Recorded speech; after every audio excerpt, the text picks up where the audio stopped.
Hola chicos, ¿qué tal? Buenas tardes. Vamos a comenzar con la sesión número 6 de la rotación de gastroenterología.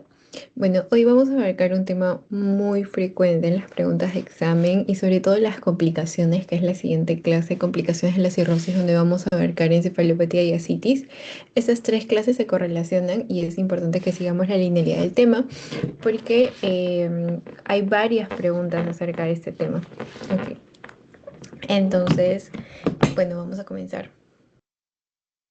Primero hay que hablar de la cirrosis hepática y qué es, ¿no? Como sabemos, la cirrosis es el estadio final de una enfermedad crónica del hígado y básicamente, como dice aquí, es una afección primero crónica que progresa con fibrosis difusa, alteración de la arquitectura hepática y esta arquitectura hepática va a ser reemplazado ¿por qué? Por nódulos, ¿ok? Por nódulos hepáticos, nódulos de regeneración que provocan insuficiencia tanto en los hepatocitos como en la hipertensión portal. Ok, entonces, ¿qué es la cirrosis? Es una afección crónica de la arquitectura del hígado y sobre todo de la funcionalidad. La arquitectura va a ser reemplazada por estos nódulos de regeneración y va a generar una insuficiencia de los hepatocitos y de la misma forma esta insuficiencia va a generar una hipertensión portal. Primero, como vemos y como escuchamos, básicamente es un tema de morfología, que es la etapa final de la variedad de varias enfermedades hepáticas crónicas. No, la cirrosis como tal no es una enfermedad, más que todo es el estadio final de varias enfermedades que pueden atacar al hígado, ¿ya? Ahora, uy. Dentro de lo que vendría a ser la epidemiología, tenemos que alrededor 2 millones de personas van a morir a causa de las enfermedades hepáticas, ¿ok? Dentro de ellos tenemos que 1 millón de estas es por cirrosis y otro millón es por enfermedades como la hepatitis. Esa es la tasa de mortalidad en el mundo, ¿ok? La prevalencia de la cirrosis es mucho más prevalente y más frecuente en varones que en mujeres. Y actualmente las causas más frecuentes de esta enfermedad crónica avanzada van a ser la enfermedad hepática asociada al síndrome metabólico, el alcohol y los virales. Entonces, si me preguntan a mí cuál es la causa más frecuente de cirrosis hepática o por qué llegan a este estadio final, tenemos síndromes asociados a síndromes metabólicos. Luego tenemos asociado al alcohol, síndrome metabólico, alcohol y finalmente tenemos las causas virales, ¿ok? Síndrome metabólico, alcohol y causas virales. Esas son las tres importantes que debemos tener en cuenta para cirrosis hepáticas porque muchas veces escuchamos cirrosis y creemos que la cirrosis se da únicamente por alcohol y no es así, se puede dar también por grasas o por agentes virales, por ejemplo una hepatitis que puede progresar a cirrosis. ¿Ok? Entonces, también hay que tener en cuenta que generalmente afecta a personas entre los 45 y 60 años. Factores de riesgo son factores que te van a predisponer a ti a poder tener esta enfermedad. Si bien es cierto, es multifactorial, o sea, hay varios factores. Dentro de ellos tenemos las causas virales, por ejemplo, que un paciente tenga una hepatitis, ya sea hepatitis B, ya sea hepatitis C, ya sea hepatitis D, que usualmente estas son las hepatitis que pueden llegar al estadio final, que es una cirrosis. También tenemos el alcohol. Ok, otra de las causas, que es una de las más frecuentes que nosotros creemos, y las causas metabólicas y genéticas, acumulaciones de grasas. Metabólicas y genéticas, que es lo que hemos estado hablando arriba, que por ejemplo son causas no alcohólicas, pero que dañan al hígado. Tenemos la deficiencia del alfa-1 antitripsina, el síndrome de Wilson, la fibrosis cística, la hemocromatosis. Entonces, esas son causas metabólicas que no tengan que ver con nada viral ni con nada alcohólico. ¿Listo? Ahora, otra de las causas, por ejemplo, tenemos las autoinmunes. Dentro de las autoinmunes tenemos las hepatitis virales, tenemos también las partes biliares como la atresia biliar, como la colangitis biliar, etcétera. Y tenemos dentro de la parte vascular el síndrome de Budd-Chiari. Vascular, síndrome de Budd-Chiari, ¿ok? Se asocian bastante. Y si te preguntan qué drogas, también son preguntas de exámenes, se asocian a la cirrosis. Dentro de las drogas tenemos al metrotexate, tenemos a la amiodarona, al metildopa y a la vitamina A. Ok, entonces si a ti te preguntan y te ponen cuál de esas no produce, todas las de acá producen lo que vendría a ser cirrosis, como el metrotexate, la amiodarona, el metildopa y la vitamina A. Ok, ahora, ¿qué pasa en su fisiopatología? Principalmente las causas, ¿quiénes son las células que van a ser afectadas? Pregunta de examen. Los hepatocitos no, las células que se van a fibrosar son estas, son las células estrelladas, ¿ok? Si te preguntan, las células estrelladas son las células que se van a fibrosar.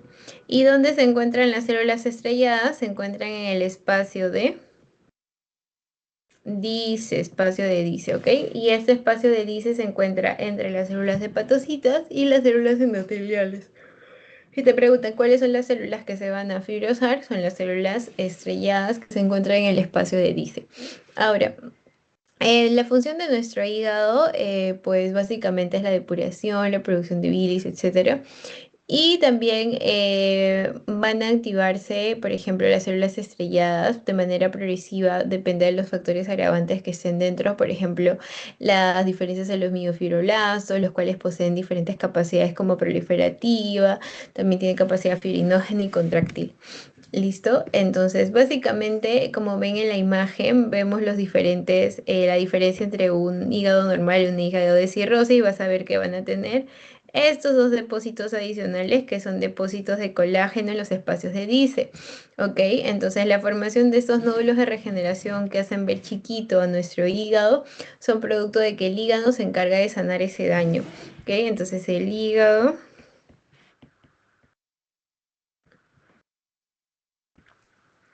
trata de sanar ese daño y tenemos que cada uno de ellos son espacios de colecciones y espacios de depósitos de qué vamos a depositar colágeno. El colágeno se deposita en donde en el espacio de dice. Listo, eso también es pregunta de examen. Si te preguntan a ti cuáles son las células donde actúa la cirrosis o se da la fibrosis de las células, son las células estrelladas. ¿Dónde se encuentran las células estrelladas? En el espacio de Dice. ¿Y qué van a formar? Van a activar la formación de colágeno en esos espacios de Dice para que se vean los cambios como tal. ¿Listo? Acá tienen alguna duda, pregunta o podemos continuar.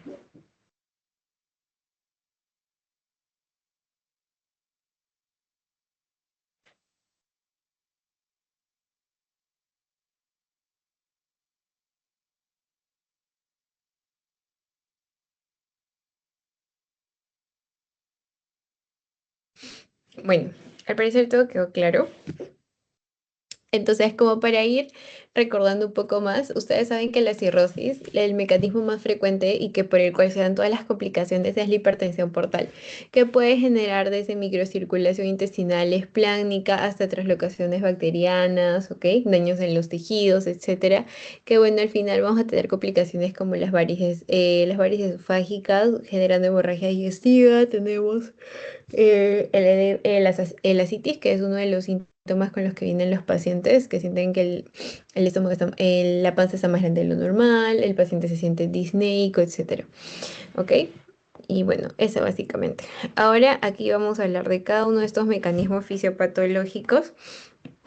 Por ejemplo, tenemos anomalías estructurales. Dentro de las anomalías estructurales tenemos que primero se diferencian y se distorsionan estas arquitecturas de los vasos, o también conocida como la angioarquitectura. Ahora, otra de las cosas es que aparte de dañarse la estructura, hay un aumento de la resistencia de la sangre portal por hipertensión portal. Entonces, uno es que haya cambios en la angioarquitectura, o sea, cambios en la arquitectura de los vasos, ¿ok? Entonces, uno de ellos es que hayan cambios en los vasos sanguíneos. Otro es que haya aumento en la resistencia de la sangre portal, por ejemplo, que genere hipertensión portal. Entonces tenemos cambios en las estructuras y cambios en la resistencia, generando esta famosa hipertensión portal, que se va a caracterizar por la vasodilatación. Estos vasos se anchan de la parte esplácnica y al generar una vasodilatación esplácnica, muchas veces el vaso crece y genera una esplenomegalia, generando hipotensión sistémica, disminución de volemia. Luego tenemos al óxido nítrico elevado. El óxido nítrico elevado se da generalmente por esas translocaciones bacterianas o sobrecarga bacteriana. Estrés, inversión de flujo también es importante. Posteriormente, estos vasos se van a dilatar, bueno, las venas como tal, la circulación venosa que va a generar circulación colateral. Generalmente se suele ver en los pacientes con ascitis. Vamos a ver la famosa cabeza de medusa. Y luego tenemos la derivación portosistémica. Dentro de las derivaciones portosistémicas tenemos que nuestro hígado como tal está tanta la presión, hay tanta hipertensión portal que busca esa desfogues, por así decirlo, busca lugares donde salir y esas partes lo hacen, por ejemplo, en las varices esofágicas y las varices gástricas. Sube a las venas esofágicas y se lisan igual que en las gástricas, ¿ok? Entonces por eso hay que tener en cuenta la circulación colateral y los desfogues, derivaciones portosistémicas. Ahí como pueden ver chicos, vamos a hablar del desequilibrio también intrahepático, donde hay predominio de vasoconstrictores, ¿ok? Y se asocia a menor producción de óxido nítrico. También se empiezan a activar nuestros sistemas, por ejemplo, el sistema renin-angiotensina-aldosterona, que van a liberar, ¿qué cosa? Que van a liberar vasopresina, ¿ok? Esta vasopresina nos va a ayudar a diferentes cosas. Primero, a retener el líquido y el sodio. Retiene el líquido y el sodio y esto hace que el paciente tenga ascitis. Es uno de los mecanismos para la ascitis. Si el paciente empieza a tener vasoconstricción, el riñón empieza a sufrir, no empieza a llegar sangre, hay oliguria, sanuria y puede generar una injuria renal aguda. Y posteriormente tenemos la función hepática. Si hay un deterioro en la función hepática, es decir, si el hígado baja su funcionalidad, podemos hablar de una famosa encefalopatía. La encefalopatía hepática va a ser por el aumento del amonio, ¿ok? Encefalopatía hepática, ¿por qué? Por aumento del amonio. Dentro de estos mecanismos fisiopatológicos, primero hay que saber, en pocas palabras, que el daño crónico va a generar una inflamación. Entonces, el daño crónico a qué se refiere, ya sea la causa que sea, ya sea la causa alcohólica, que es la causa más frecuente, ya sea la causa hepática, como la hepatitis B, la hepatitis C, o ya sea la causa del hígado graso no alcohólico, esas constantes noxas, noxa tras noxa tras noxa, va a generar ese daño crónico que va a inflamar al hígado. Entonces, cuando mi hígado se inflama, hay la activación de estas células estrelladas, que ¿dónde se encuentran las células estrelladas? En el espacio de Dice. Entonces, se activan esas células estrelladas y empiezan a generar fibrosis, activación del colágeno. Entonces, la fibrosis va a generar la distorsión de los vasos, va a aumentar la resistencia dentro del hígado porque hay algo que no estaba ahí, que es la fibrosis, y va a generar como consecuencia hipertensión portal. Y la hipertensión portal pues va a tener consecuencias de que va a generar colaterales, va a generar otras complicaciones, es decir, va a disminuir la función hepatocelular. ¿Ok? Entonces, eso hay que tenerlo muy en cuenta, chicos, cuando hablemos de la fisiopatología. Ahora, que hablamos de la clínica como tal. Cuando nosotros hablemos de la clínica hay que tener en cuenta que existe fases en los pacientes con cirrosis descompensados y los cirrosis compensados. Los cirróticos compensados son todos aquellos que vienen bien, o sea, no bien del todo, pero vienen con una sintomatología leve, ya sea hepatomegalia, ya sea fatiga. Mientras que en cirrosis descompensada estos pacientes vienen descompensados, llenos de líquido, por ejemplo, ascitis, edema, o vienen con hemorragia digestiva con encefalopatía hepática, por ejemplo. Clínico. Hipertensión portal, ¿cómo se va a ver? Con ascitis, con eritema palmar, con telangiectasias. Mientras que la disfunción hepática se ve con ginecomastia, atrofia celular y ictericia. Entonces, no confundas hipertensión portal de disfunción hepática. Ahora, en la clínica tenemos la cirrosis descompensada y la cirrosis compensada. En la cirrosis descompensada, ¿ok? Cirrosis descompensada, tenemos que en estos casos hay clínica muy significativa. Ya habíamos dicho que los pacientes vienen descompensados. Entonces vamos a encontrar ascitis, vamos a encontrar la circulación colateral, las varices sangrantes, ginecomastia, ictericia, uñas de Terry, etc. Mientras que en la compensada es un paciente que tiene ausencia de estas complicaciones, o sea, ascitis, hemorragia, encefalopatía, etc. Van a ser asintomáticas, los que no tengan esto. ¿Ok? Y básicamente el objetivo es prevenir la descompensación del paciente, por eso buscamos tratar al paciente. Entonces, si te hace un caso clínico y te dice que es un paciente que viene con cirrosis, con edema, con encefalopatía, es un descompensado. Pero si te dice que un paciente que tiene diagnóstico de cirrosis, solo tiene, viene por un examen, un chequeo físico y tiene patomegalia, es un paciente compensado, ¿ok? Que no está descompensado. Entonces, tenemos primero que clasificar para saber cuál es la clínica exacta como tal para cada uno de ellos. ¿Ok? Entonces, eso es lo que hemos visto hasta ahorita, fisiopatología, y hemos visto clínica. No sé si hasta ahí tienen alguna duda, alguna pregunta, chicos, o todo quedó claro.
Bueno, chicos, al parecer todo quedó claro, entonces continuamos con los métodos.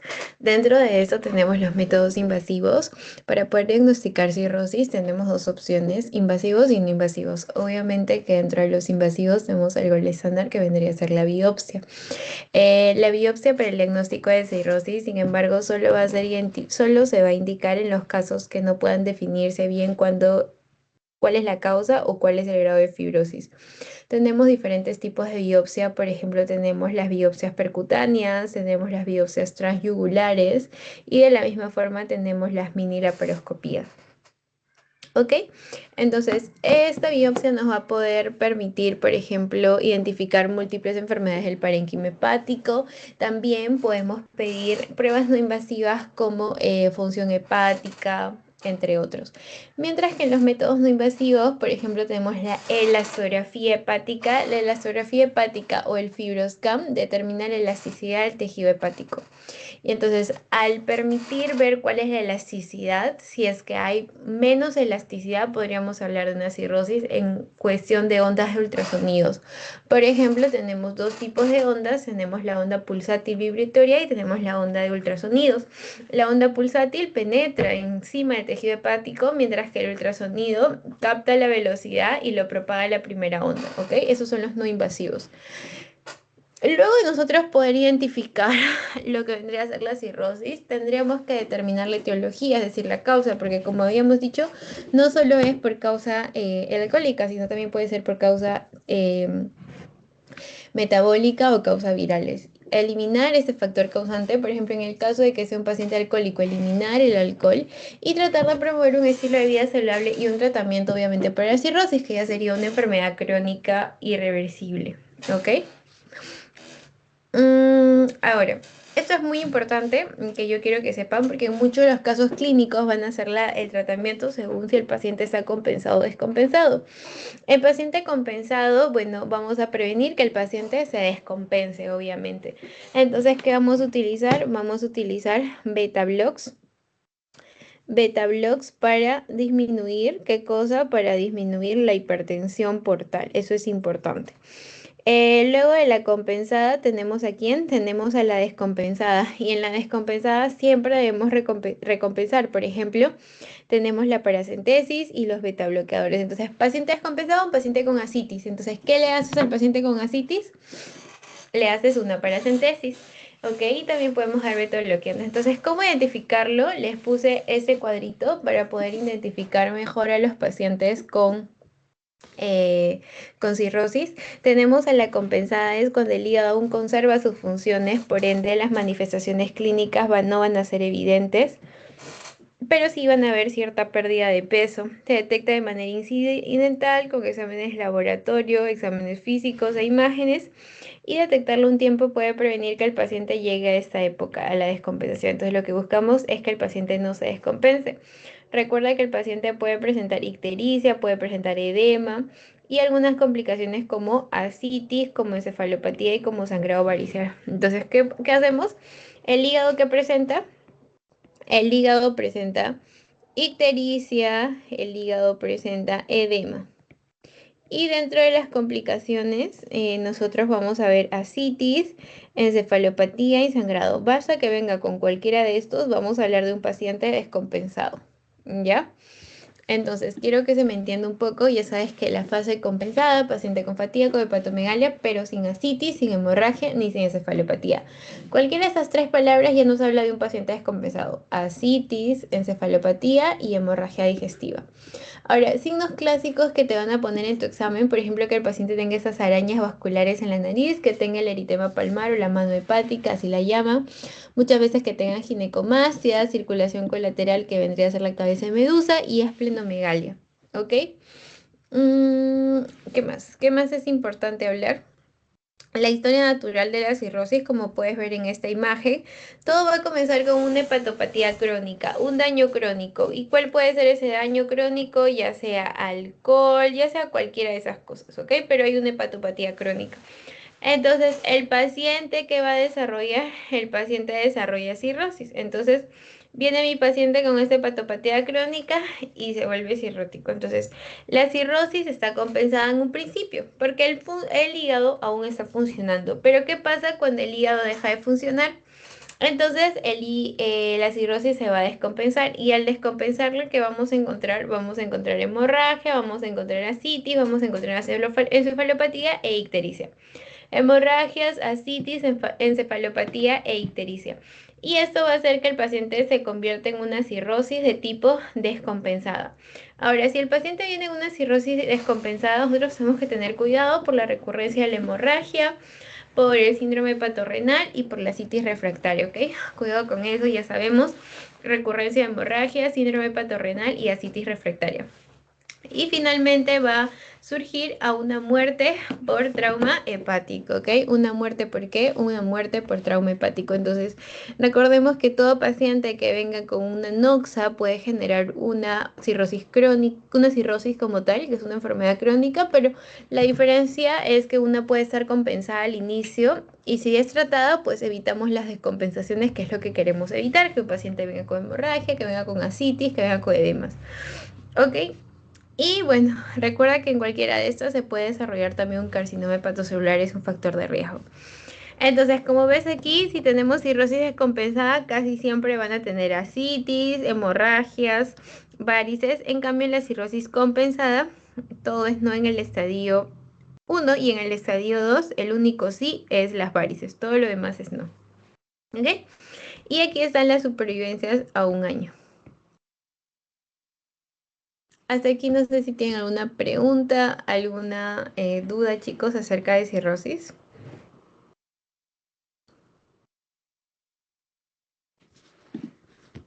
¿O todo quedó claro?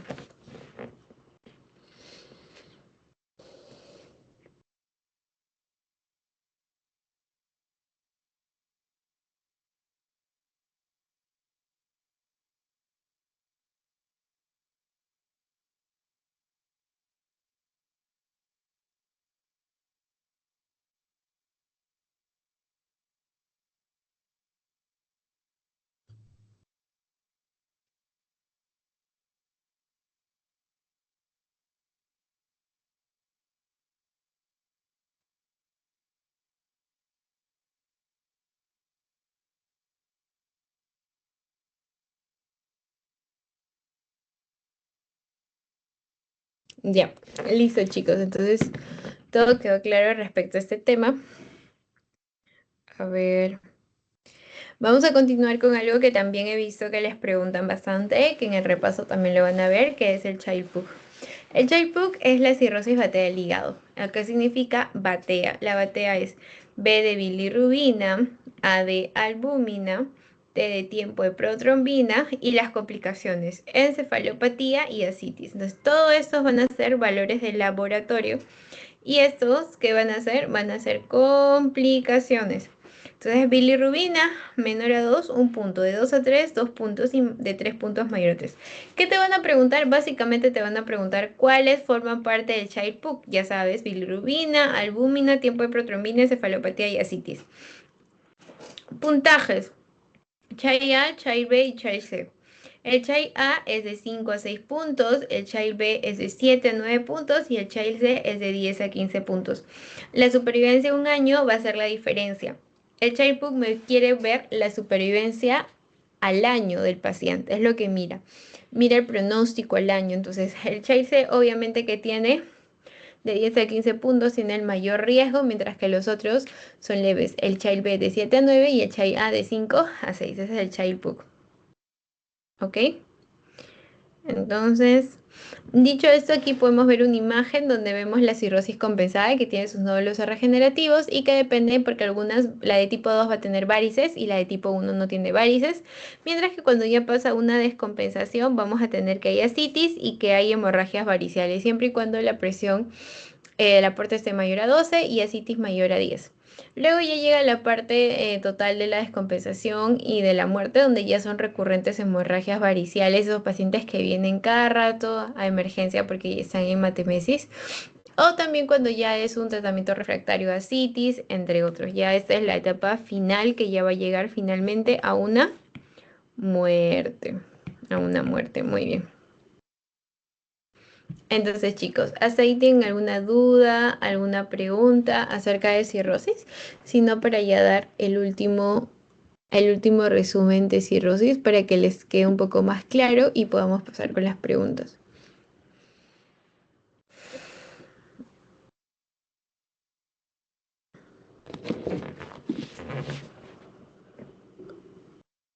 A ver, les voy a dar 3 minutos para que puedan em, ver qué preguntas tienen y si no, después hacemos el breve resumen para que ya tengan consolidados los puntos más importantes de cirrosis y pasamos con las preguntas. ¿Ok?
Listo, chicos. Entonces, vamos a continuar con algún breve resumen de cirrosis para que ustedes ya lo tengan en cuenta. Ok, entonces, primero, ¿qué es la cirrosis? La cirrosis como tal es una enfermedad crónica y algo que debemos dejar muchas veces en el paciente porque preguntan, ¿y se va a curar? Es una enfermedad crónica irreversible, ¿ok?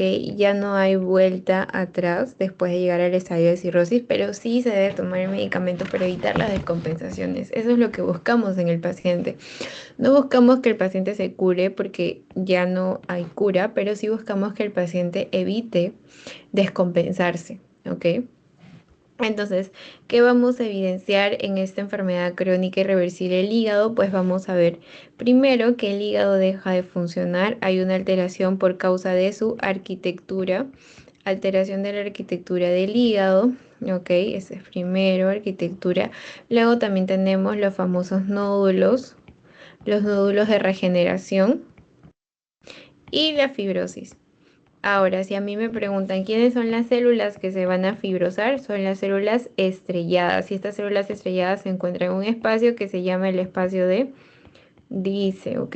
Entonces, ¿cuáles son las células? Son las células estrelladas que se encuentran en el espacio de Dice. Ahora, dentro de estos vamos a ver la etiología, es decir, las causas. Y dentro de las causas tenemos la alcohólica, tenemos la causa metabólica, o sea, por grasas, y finalmente tenemos la causa viral, que suelen ser la hepatitis B, la hepatitis C. ¿Ok? Luego de ellos ya sabes cuál es la fisiopatología, daño crónico, inflamación, hipertensión portal. Y cabe resaltar dentro de la clínica que tenemos dos fases, la fase compensada y la fase descompensada. Generalmente la fase descompensada van a tener ascitis, van a tener encefalopatías, van a tener hemorragias digestivas, mientras que en la clínica de compensada, a excepción de que hay grados, a nivel general va a haber fatiga y hepatomegalia, o sea, un hígado grande, pero no suele haber ascitis ni encefalopatía, y la compensada tipo 2 sí puede tener alguna hemorragia variciosa. Ok, ahora signos clásicos, arañas vasculares, eritema palmar, esplenomegalia, ginecomastia, entre otras cosas. Ahora, por esto es muy importante hablar de las complicaciones.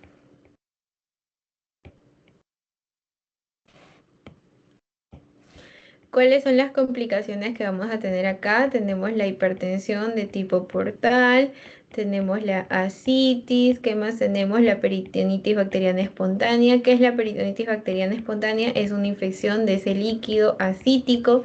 La ascitis que vendría a ser la acumulación de líquido acítico, acumulación de líquido acítico. Y luego tenemos lo que vendría a ser la hipertensión portal, que es un aumento de la resistencia intrahepática, aumento de la resistencia intrahepática. Y luego también podemos hablar del hepatocarcinoma. El hepatocarcinoma vendría a ser, ¿qué cosa? Una transformación maligna. Una transformación maligna. ¿Ok? Ahora, si a mí me preguntan, que creo que no lo hemos visto tanto en el PPT, los laboratorios, habíamos hablado que habían técnicas invasivas y no invasivas, pero en el laboratorio, por ejemplo, según los análisis de sangre, tenemos aumento de las bilirrubinas, tenemos aumento de las bilirrubinas porque está fallando el hígado, y la albúmina va a estar disminuido porque está perdiendo su capacidad funcional. También vamos a ver que si está habiendo una trombocitopenia, o si hay una esplenomegalia, hay mayor muerte de plaquetas. ¿Ok? Luego tenemos las imágenes, y dentro de las imágenes tenemos a las ecos. Y las ecos vamos a ver un hígado con nódulos, y estos nódulos son los nódulos de regeneración. Y si a mí me preguntan en mi examen cuál es el gol estándar es la biopsia, ¿ok? La biopsia hepática, pero solo es usado en una clínica cuando no se tiene en cuenta qué tipo de cirrosis es. ¿Ok? Una biopsia hepática, y sobre todo para utilizarlo si es que la clínica no es tan clara, ¿ya? Otra de las causas que también se utilizan son la escala de Child-Pugh. La escala de Child-Pugh sirve para ver la probabilidad de muerte dentro de un año. Y tenemos BATEA, ¿no? Bilirrubina, albúmina, tiempo de protrombina, encefalopatía y ascitis, ¿ok? Ojo con eso. A, B, C y de peor pronóstico. El tratamiento, tenemos el tratamiento general y tenemos el tratamiento definitivo y tratamiento de las complicaciones. El tratamiento general de un paciente cirrótico es tratamiento de las causas, ¿ok? Y también hacer una nutrición adecuada y tratamiento de las causas. Y luego tenemos las complicaciones. En las complicaciones tenemos ascitis, ¿ok? Tenemos varices, tenemos encefalopatía y tenemos peritonitis bacteriana espontánea. La peritonitis bacteriana espontánea, al hacer una infección de líquido ascítico, vamos a utilizar antibióticos. La encefalopatía, hacer una encefalopatía por uremia, vamos a dar lactulosa. Y las varices vamos a utilizar beta blocks y ligaduras. Esto lo hace el endoscopista y luego en la citis vamos a restringir el sodio y también vamos a hacer la diuresis con espirulactona. Ok, entonces quiero que lleguen a la conclusión de que la cirrosis se va a tratar según sea la causa y la complicación, que generalmente lo que buscamos es evitar que llegue a una complicación. La cirrosis ya va a ser la vía final común del daño y también debemos tener en cuenta que es la vía común de daño final del daño hepático crónico asociado a una hipertensión portal e insuficiencias hepáticas. De chicos, entonces esto es lo importante y lo que te van a venir frecuentemente en tus exámenes de cirrosis. Entonces, dicho esto, vamos a comenzar con la siguiente pregunta. Les voy a dar 2 minutos para que puedan resolver 1 minuto por pregunta y lo discutimos entre todos.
Listo, chicos. A ver cuáles son sus claves en la primera. Dice, marque la correcta. La hipertensión portal presinusoidal se caracteriza por.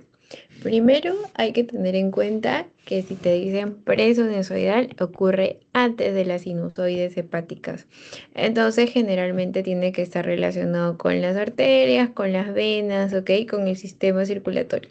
Entonces puede ser una trombosis portal, puede ser una esquistomiasis y dentro de todo eso el hígado no es el que se daña directamente porque si no sería sinusoidal, no hay alteración importante de los hepatocitos, lo que se daña es antes del hígado.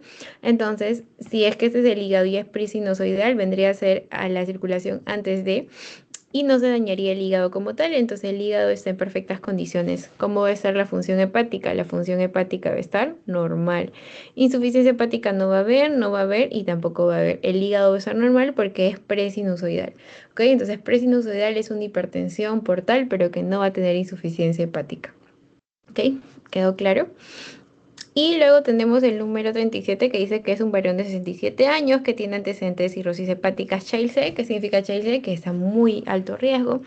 Llega a emergencia por deposiciones negras y vómitos de sangre oscura, que quiere decir que el paciente está en hematemesis, pero en hematemesis es un sangrado de vías superiores.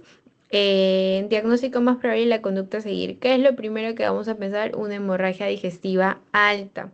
Y la hemorragia digestiva alta, ¿qué es lo más probable que sea en una cirrosis de tipo C? Mayor frecuencia de sangrados por estas varices esofágicas.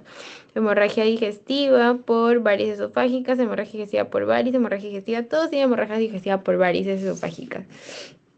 Ahora, ¿cuál es el manejo que se da en estos pacientes? En estos pacientes, cuando tenemos la hemorragia activa, necesitamos cerrar ese caño, por así decirlo, sellar de donde, salir o sellar de donde está saliendo la sangre. Entonces, ¿qué vamos a hacer?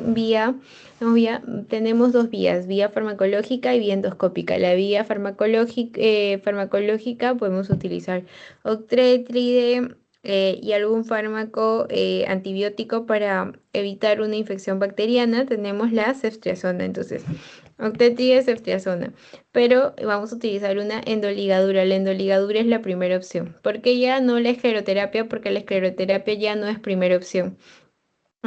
¿Qué más hay? Sonda nasogástrica. La sonda nasogástrica la descartas porque no trata la causa. Y la escleroterapia también ya sabemos que no es de primera opción. De primera opción es la endoligadura. Entonces la clave es la B. Ok, chicos, entonces eso es básicamente. No sé si hasta ahí tienen alguna duda, pregunto, todo quedó claro. Entonces, si todo quedó claro, les voy a dar esta preguntita para que puedan resolverla. Les voy a dar 2 minutos también.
Listo, chicos, entonces vamos a leer esta parte que dice que es un varón de 75 años de edad con cuadro de cirrosis hepática y la causa es viral, quien llega a emergencia por presentar esta distensión abdominal progresiva desde hace, ¿cuánto? Hace 2 meses.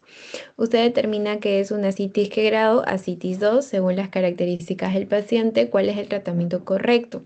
Si hablamos de una ascitis que es de tipo 2, ¿qué pensaríamos? Primero, saber que ya te da el diagnóstico de ascitis, pero estamos hablando de distensión abdominal, no es masiva, porque si fuera masiva sería grado 3. Ahora, el manejo inicial para una ascitis es restringir el sodio, ¿por qué? Porque el sodio también jala agua, y de la misma manera vamos a dar diuréticos como cuáles, como la espirolactona, que son ahorradores de potasio, o furosemida, ¿ok? Entonces, ¿cuál sería la clave? Me dice paracentesis de gran volumen. Solo dieta hiposódica, restricción de sodio y agua y los diuréticos, ¿cómo voy a eliminarlo? Uso de furosemida endovenosa y las restricciones de sodio es una combinación de ambos, tanto restricción y ingesta de sodio con usar diuréticos. ¿Ok? Para sentencia de gran volumen, eso sería en grado 3. Solo dieta hiposódica no sirve para grado 2. Restricción de sodio y agua, esto es si es que solo hubiera hiponatremia severa. Y furosemida más espirolactona no es el manejo estándar como tal. Ok, chicos, entonces la clave es la C. Muy bien. Ahora, otra pregunta, un minuto más para que puedan resolverla.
A ver, chicos, para finalizar, nos hablan respecto al hepatocarcinoma. Marque la respuesta incorrecta.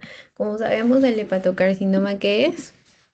Es un tipo de cáncer del hígado. Entonces, primero me dice, se acompaña de colestasis extrahepática. Extrahepática no, porque el hepatocarcinoma es un tumor primario y al ser primario va a ser una colestasis de tipo intrahepática, porque está dentro de qué? Dentro del hígado como tal. Entonces es colestasis intrahepática, lo descartas. ¿Se asocia a virus de la hepatitis B y de la hepatitis C? Sí, eso es muy cierto, esto es verdadero. Los cirróticos de etiología no viral tienen mayor riesgo que la población general. Sí, por ejemplo, los alcohólicos se acompaña de colestasis intrahepática también, como hemos dicho, siempre cuando hay dos que se contradicen, una de ellas es la clave, en este caso sería esta la incorrecta, porque sí es una colestasis intrahepática y la ictericia no es precedida por dolor abdominal. Muy bien. Entonces esa sería la clave, chicos. No sé si hasta ahí tienen alguna duda, pregunta, porque ya sería la última pregunta para el día de hoy, para poder pasarles el post-test. A ver, chicos, entonces si no tienen ninguna duda, ninguna pregunta, les voy a ir pasando el post-test para que ustedes puedan realizarlo. Igual de todas maneras tienen ahí mi número en el grupo de WhatsApp para que puedan resolver cualquier tipo de duda, ¿sí? Entonces, los voy a pasar y espero que tengan buena semana, chicos.